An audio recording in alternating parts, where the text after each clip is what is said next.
Hi dears, ಹೇಗಿದ್ದೀರಾ? ಎಲ್ಲರೂ ಚೆನ್ನಾಗಿದ್ದೀರಲ್ವಾ? Welcome back to my YouTube channel. ಈಸಿಯಾಗಿರೋ ಅಂಥ ಸ್ನ್ಯಾಕ್ಸ್ ರೆಸಿಪಿ ಕೇಳಿದ್ರಿ. 1-2 ನಿಮಿಷದಲ್ಲಿ ಮನೇಲಿ ಸ್ವಲ್ಪ ಕಾಯಿ ತುರಿ ಇದೆ ಅಂತ ಅಂದರೆ ಸಾಕು, ಸಕ್ಕತ್ತಾಗಿರೋ ಅಂಥ ಸ್ವೀಟ್ ಕಾರ್ನ್ ಸ್ನ್ಯಾಕ್ಸನ್ನು ಮಾಡಿಬಿಡ್ಬೋದು. ದೊಡ್ಡವರಿಂದ ಚಿಕ್ಕವ್ರ ತನಕ ಸೂಪರಾಗಿ ಇಷ್ಟಪಟ್ಟು ತಿಂತಾರೆ, ಹೊಟ್ಟೆ ತುಂಬ ಅಷ್ಟು ತಿಂತಾರೆ. ಟೀ ಟೈಮ್ಗಾಗ್ಬೋದು, ಮಕ್ಕಳು ಲಂಚ್ ಬಾಕ್ಸಿಗೆ ಆಗ್ಬೋದು, ಸೂಪರಾಗಿರುತ್ತೆ. ಬನ್ನಿ ಹೇಗೆ ಮಾಡೋದು ಅಂತ ನೋಡ್ಕೊಂಡು ಬರೋಣ.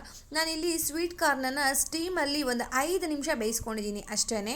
ಅದಕ್ಕೆ ಈಗ ಸ್ವಲ್ಪ ಉಪ್ಪನ್ನು ಹಾಕ್ತಾ ಇದ್ದೀನಿ. ಆ ಕಾಳನ್ನೆಲ್ಲ ಬಿಡಿಸ್ಕೊಂಡು ಸ್ವಲ್ಪ ಉಪ್ಪು, ಕೊತ್ತಂಬರಿ ಸೊಪ್ಪು, ನೀವು ಬೇಕಂದರೆ ಕ್ಯಾರೆಟ್ ಹಾಕೊಬೋದು. ಕ್ಯಾರೆಟ್ ಹಾಕಿದ್ರೆ ಬಟ್ರು ಮಾಡಿರೋ ಥರ ಆಗುತ್ತೆ.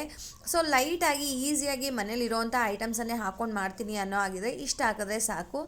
ಸ್ವಲ್ಪ ಹಸಿ ಕಾಯಿ ತುರಿ, ನಿಂಬೆ ರಸ ನೋಡ್ಕೊಂಡು ಹಾಕ್ಕೊಳ್ಳಿ, ಹುಳಿ ಜಾಸ್ತಿ ಆದರೆ ಚೆನ್ನಾಗಿರೋದಿಲ್ಲ.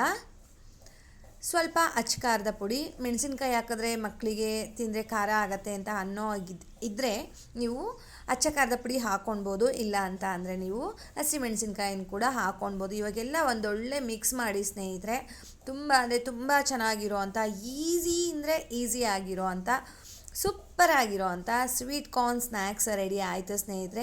ಈಸಿಯಾಗಿ ಹೇಳಬೇಕು ಅಂದರೆ ಸ್ವೀಟ್ ಕಾರ್ನ್ ಮಸಾಲ ಅಂತ ಹೇಳ್ಬೋದು. ನೋಡಿ ಎಷ್ಟು ಚೆನ್ನಾಗಿ ಕಾಣ್ತಾ ಇದೆ. ಕಾಯಿ ತುರಿ ಹಾಕಿರೋದ್ರಿಂದ ರುಚಿನೂ ಕೂಡ ಅಷ್ಟೇ ಆಸಮ್ ಆಗಿದೆ. ನಿಮ್ಮೆಲ್ಲರಿಗೂ ಕೂಡ ತುಂಬ ಇಷ್ಟ ಆಗುತ್ತೆ ಈ ಒಂದು ರೆಸಿಪಿ. ಮಕ್ಕಳಿಗೆ ಸೈಡ್ ಡಿಶ್ಶಿಗೂ ಕೂಡ ನೀವು ಇದನ್ನು ಸ್ನ್ಯಾಕ್ಸ್ ಆಗಿ ಕಳಿಸ್ಬೋದು ಸ್ನೇಹಿತರೆ. ತುಂಬ ಚೆನ್ನಾಗಿರುತ್ತೆ. ಟೀ ಟೈಮ್ಗೆ ಮಾಡ್ಬೋದು, ಊಟಕ್ಕೆ ಸೈಡ್ಸ್ ಆಗಿನೂ ಕೂಡ ಮಾಡ್ಬೋದು.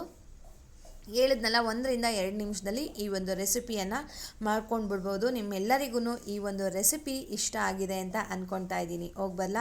ಬಾಯ್ ಸ್ನೇಹಿತರೆ.